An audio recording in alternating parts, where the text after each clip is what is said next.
নমস্কার বন্ধুরা, প্রিয়াঙ্কা রান্না বান্নায় আপনাদের সবাইকে স্বাগত। বর্ষাকাল মানে ইলিশ। বর্ষাকালে সবার বাড়িতেই কম বেশি ইলিশ রান্না হয়।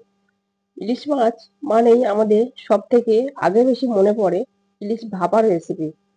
বন্ধুরা, আজকে আমি হাজির হয়েছি বাঙালির সেরা ইলিশ ভাপার রেসিপি নিয়ে।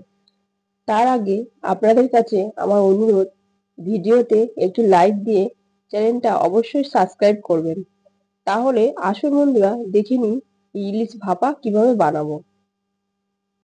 দেখুন বন্ধুরা, এখানে আমি 4টে ইলিশ মাছের ডাগার পিস নিয়েছি। এরকম ডাগার পিস নিয়েছি। দিয়ে দেব 1 চামচ লবণ, দিয়ে দেব হলুদের গুঁড়ো 1 চামচ, দিয়ে ভালো করে মাছের সাথে হলুদ আর নুনটা মিশিয়ে নেব। এইভাবে ভালো করে মিশিয়ে নেব। এখন আমি একটা বাটি নিয়েছি, বাটিতে দিয়ে দেব 2 চামচ হলুদ সর্ষে, দিয়ে দেব 2 চামচ কালো সর্ষে। দুটো সর্ষের পরিমাণ সমান সমান নেবেন আপনারা। দিয়ে ভালো করে মিশিয়ে নেব। একটু জল দিয়ে দেব। জলটা দিয়ে ভালো করে মিশিয়ে নিয়ে ভিজিয়ে রাখবো কিছুক্ষণ। এখানে নিয়েছি 1 বাটি নারকেল কুড়ো।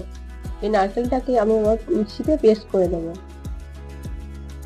এখন শিলের মধ্যে নিয়ে নেব সর্ষে, দিয়ে দেবো 4টে কাঁচা লঙ্কা, দিয়ে দেবো 1 চামচ লবণ, একটু জল দিয়ে দেব। দিয়ে ভালো করে সর্ষেটা ভালো করে মিহি করে বেটে নেব। এই দেখুন, আমি ভালো করে সর্ষেটা বেটে নিচ্ছি। আপনারা চাইলে মিক্সিতে পেস্ট করতে পারেন। ভালো করে মিহি করে বেটে নেওয়া হয়ে গেছে। সর্ষেটা তুলে নেব। এখানে আমার সর্ষেটা বাটা হয়ে গেছে, দেখুন। এখন আমি বেটে নেওয়া সর্ষেটাকে একটা ছাঁকনিতে ছেঁকে নেব। সর্ষে বাটা খেলে অনেকের গ্যাস, অম্ল ও হজমের সমস্যা হয়, তাই আপনারা অবশ্যই সর্ষেটা ছেঁকে ব্যবহার করবেন।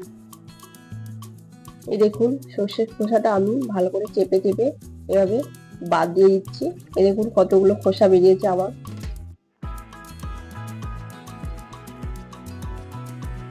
ভালো করে সর্ষেটা ছেঁকে খোসাগুলো বাদ দিয়ে দেব। এখন এখানে একটা টিফিন বক্স নিয়েছি। টিফিন বক্সের মধ্যে দিয়ে দেব সর্ষের পিউরি, যেটা আমি ছেঁকে নিয়েছি। দিয়ে দেব 3 চামচ নারকেল বাটা, যেটা আমি মিক্সিতে পেস্ট করে নিয়েছি। দিয়ে দেব ফাটিয়ে রাখা টক দই। এখানে আমি 2 চামচ টক দই ব্যবহার করছি। দিয়ে দেব 1 চামচ হলুদের গুঁড়ো, দিয়ে দেব লবণ স্বাদ অনুসারে, দিয়ে দেব লঙ্কার গুঁড়ো, কাশ্মীরি লঙ্কার গুঁড়ো ব্যবহার করছি। দিয়ে ভালো করে মিশিয়ে নেব। এইভাবে চামচ দিয়ে ভালো করে সবগুলো উপকরণ মিক্স করে নেব। এখন আমি ম্যারিনেট করা মাছগুলো দিয়ে ভালো করে সর্ষের জলের সাথে ভালো করে মিশিয়ে নেব। এইভাবে উল্টে পাল্টে ভালো করে মিশ্রণটির সাথে মাছটা ভালো করে মিশিয়ে নেব।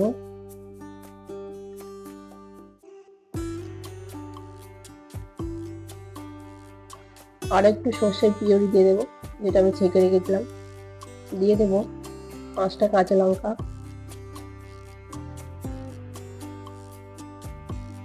দিয়ে দেব সর্ষের তেল। ইলিশ ভাপা মানে সর্ষের তেল। সর্ষের তেল দিয়ে দেবো ওপর থেকে 3 চামচ।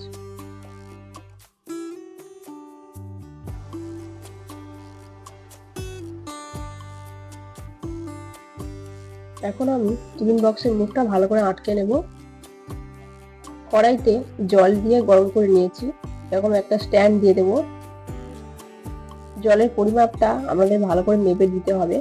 দেখবেন জলটা এমনভাবে দিতে হবে যাতে টিফিন বক্সের মুখ থেকে জলটা অনেকটা নিচে থাকে, না হলে টিফিন বক্সের মধ্যে জল ঢুকে যাওয়ার সম্ভাবনা থাকে। দেখুন, আমি টিফিন বক্সটা জলের মধ্যে বসিয়ে দিলাম। এখন একটা ঢাকা দিয়ে দেব। ফিরে আসছি 20 মিনিট পরে। 20 মিনিট পরে ফিরে এলাম। দেখুন, জলটা ভালো করে ফুটতে শুরু করে দিয়েছে। এখন আমি গ্যাসটাকে বন্ধ করে দেব। দিয়ে টিফিন বক্সটা সাবধানে জল থেকে তুলে নেব। টিফিন বক্সটা জল থেকে তুলে ভালো করে ঠান্ডা করে নিয়েছি। এখন আমি খুলে আপনাদেরকে দেখাচ্ছি। দেখুন দেখুন বন্ধুরা, তৈরি হয়ে গেল আমার ইলিশ ভাপা। গরম ভাতের সাথে খেতে অসাধারণ লাগে। রেসিপিটা কেমন লাগলো কমেন্ট করে আমাকে জানাবেন। এরকম নতুন নতুন রেসিপি পেতে চ্যানেলটা অবশ্যই সাবস্ক্রাইব করবেন, লাইক ও শেয়ার করবেন। ফিরে আসছি নেক্সট এপিসোড নিয়ে। আপনারা সবাই ভালো থাকবেন, সুস্থ থাকবেন। ধন্যবাদ।